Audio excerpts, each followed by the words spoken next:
سلام، خوش اومدین به کانال باغچه علم و دانش. امیدوارم که حالتون عالی باشه.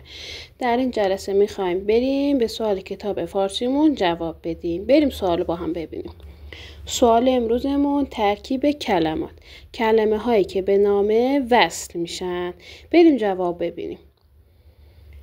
فیلم نامه، اجاره نامه، شکایت نامه، ضمانت نامه، برنامه، ترازنامه، اخطارنامه، زیارتنامه، سالنامه، روزنامه، هفته نامه، شیوه نامه، زندگی نامه، شجره نامه، وصیت نامه، بیمه نامه، شناسنامه، گذرنامه، بخشنامه، گواهینامه، فالنامه، وکالتنامه، واژه‌نامه، دانشنامه، مختارنامه. خب اینم از سوال و جوابای امروزمون.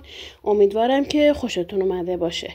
ممنون که تا این جلسه همراه ما بودید. پس کانال باغچه علم و دانش رو دنبال کنید. تا جلسه بعدی موفق و شاد باشید.